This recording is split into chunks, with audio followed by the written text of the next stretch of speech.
everybody, my name is Simon from WhatCulture. Thank you for joining me yet again for another edition of Ups and Downs. And I just want to put this out into the ether and hope somebody hears it and does something about it.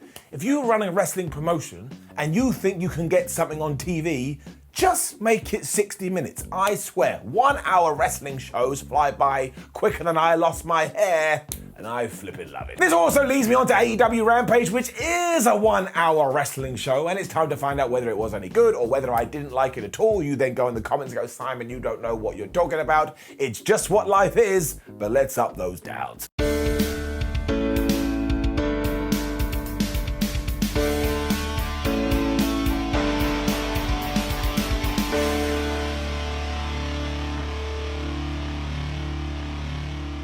Billy Gunn versus Darby Allin was our opening contest this week, and let's talk about it. Obviously, otherwise it's just gonna be me stood here like this, and I think that'd be a little bit awkward. Now look, I certainly wasn't against this because one, Billy Gunn is still a pretty big name in all of professional wrestling, meaning if Darby Allin beats him, he's beating a big name. But also two, I think it's about time we did do something bigger with the Gunn Club. They've been doing really well on Dark and Elevation. I can also understand why AEW did what they did because Billy Gunn is absolutely huge. And even if you saw him here, you do not understand it. And how the hell he looks like this at 58 years old, well, flub me sideways, it is just nuts. But anyway, the point is, the fact that Billy Gunn then ragdolled Darby Allin made all the sense in the world. Like, you could have watching it, well, that's absolute nonsense. But when I sit down and took it in, I just thought to myself, well, I don't really want to see Darby Allin get ragdolled right now, so it didn't really work for me. And maybe it's because I kind of see Darby as a super duper star now, so I don't always want him to play the babyface in peril. And while he did win here, which I do think comes across as a big victory, when he hit the first coffin drop, Billy Gunn basically kicked out at 0. Then Darby Allin went back up, he hit a second coffin drop, and he did get the 1, 2, 3. But yeah, sometimes I feel like we just take our hit and we swing and we miss. That's what this kind of felt like here. I suppose the most relevant point is that during this, Darby also took out Colton and Austin Gunn, and I'll talk more about that in just 1 second. And I want to make it very clear that AEW should absolutely keep trying new things. Like, just because I don't like something doesn't mean they shouldn't go and do it again. But yes, I just wanted to get my point across. And this one didn't really work for me, so I am going to give it a down. Just to tie into all this as well, afterwards, because basically the Gun Club have been prodding Sting the whole time going, we're going to wind you up, everybody got into a big schmoz, and it ended with Billy Gunn taking out Sting. So I suppose this could build to a tag match, which actually would be quite fun. But yeah, anyway, I've said my piece, and you should go and watch this all the same, just so you can stare at Billy Gunn and just wonder what kind of specimen this man is. Also, if you do watch it, you get to hear the Gun Club's entrance theme, which I swear is just music from a menu in a JRPG. I mean, you'd be wiggling your tush straight away. Just to add to this randomness too, QT Marshall was then talking to Tony Schiavone, and he said, word up, Big Tone, do you know what I want to do on this week's episode of Dynamite?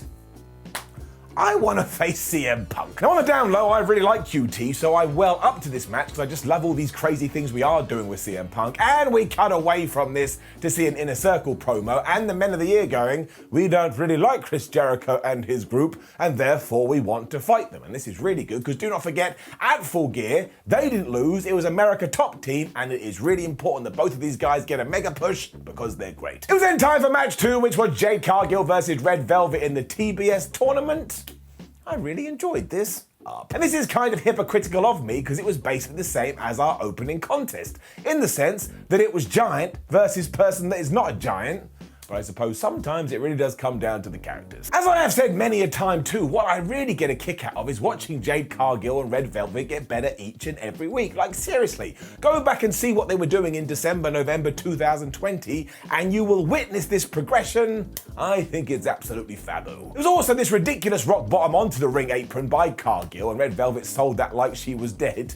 And just before this, Jade Cargill did I'm just gonna stand here slam. And it wasn't a fall-away slam, even though it was meant to be a fall-away slam, but she's so damn powerful, she just went whoop and threw her over her head. This beating meant that when Velvet did start to fight back, you could feel the fire, and my word, she got this crazy near fall after the most devastating move in all of sports entertainment, and Jade Cargill could not have kicked out any later. Red then went for the final slice, and I was like, wait a minute, surely that has to be a reference to Red Velvet Cake. I mean, maybe I'm completely wrong, I am an idiot, but this didn't work, because Jade Cargill instead caught her in the glam slam, she got the 1, 2, 3, and she's now going on to the next round.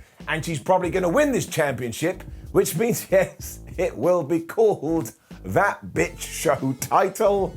How am I going to tell that to my mum? I think this tournament overall so far has been awesome though, and it's also done the division a world of good. Thunder Rosa then let us know in a really angry way that it shall be her who wins this tournament, and she was so wound up, maybe she will do that, when we cut to CM Punk, who went, all right, QT Marshall, I'll fight you on Wednesday, and we'll see who the turkey is. That's actually what he said. This is, of course, because it's Thanksgiving in America, but Punk also mentioned QT Marshall's goons. So we're talking about Anthony Ogogo, we're talking about Aaron Solo, and we're talking about Nick Comoroto. For as you see, he is my new best friend. Yep, if you head over to his Twitter, you will see tweets from him saying that my videos suck and that I have no hair. And sure, a lot of that is true, but you didn't need to say it, did you, you hairy, hairy beast? We also learned that Winter is Coming is back in December, and that rocks. The last one was really, really good. Before we had our interviews, before our main event, and my word, do I love the Young Bucks, Adam Cole and Bobby Fish. For one, Nick Jackson had to have been dressed as NXT 2.0. I know that makes no sense, but go and look at him. And if he wasn't dressed as this, well, he totally was. Matt also called Jungle Boy Jungle Man, and that made me feel all warm and fuzzy in my tum-tum, because I felt like it justified the fact that I've been saying it for over a year, and given the fact that they were talking to Christian and the Jurassic Express, Jungle Boy dropped a great line where he said, well, actually, the very first Bobby Fish match I ever saw, I won. Shots fired. Christian also threatened to smash these fools with a steel chair if they did interfere, and then Mark Henry was all like, oh man, let's do the thingamajig. That's not his catchphrase, but I really enjoy these little bits. This, of course, also meant that it was the Jurassic Express taking on Adam Cole and Bobby Fish, or the Jungle versus the Sea. And really, the major thing we did learn is that once again, Adam Cole is a terrible, terrible friend. These guys have tremendous chemistry, as we have seen over the last few weeks, and you've got to figure we're heading to the end of the feud here. And even though Jungle Boy has been a lot meaner recently, it didn't really work for him here because he was having his ass whipped. The Fish were winning. It did allow Luchasaurus to get this wild hot tag, and my word, this dude was so good, and he was flipping and he was flopping and he was going, rah, I'm a dinosaur. But just as he went for the double chokeslam, well, Adam Cole and Bobby Fish cut him off. But that meant we then had Luchasaurus versus Bobby Fish, but also Adam Cole versus Jungle Boy, which of course ties into everything they've been doing. And that really was cool, because you got this pseudo one-on-one contest, and I'm sure we're going to go back to that eventually, where Jungle Boy finally gets to win. And the absolute best bit is that Cole went for the Panama Sunrise, but as he went to do his flip, Jungle Boy pushed him up in the air and Luchasaurus gave him a powerbomb. Honestly, I wanted to write him a note saying that was absolutely unreal, because it was. And seriously, everything else here was just so damn good. I mean, I'm telling you, it was a brilliant tag match, and because the Young Bucks realized their friend was getting beaten up, they started to head to the ring. Given that Christian had already told them what he was going to do, though, he came out with his new best friend, the steel chair, and he chased away Matt Jackson, and he chased away Nick Jackson, but he also chased away Adam Cole, meaning poor Bobby Fish was left in the ring all by himself. I mean, as if it wasn't bad enough that Adam Cole had wheeled him out of the water. This eventually allowed Jungle Boy to apply the snare trap and get the 1, 2, 3, and you can't stop the man right now. Or the boy, the human, I don't know. Bobby Fish also deserves all the props in the world, because some of the stuff he's been doing has been truly excellent, and I thoroughly enjoyed this main event. And somewhere deep down in my Tootsie Toes, I was like, I think the Jurassic Express, at the very least, should be tag team champions within the next 6 to 8 months. So we shall have to see what's going to happen. Which brought us to the end of AEW Rampage, and while the first match was kind of hit and miss for me, again, it certainly wasn't bad, and if you enjoyed it, I totally understand, which means overall, this is gonna get an up.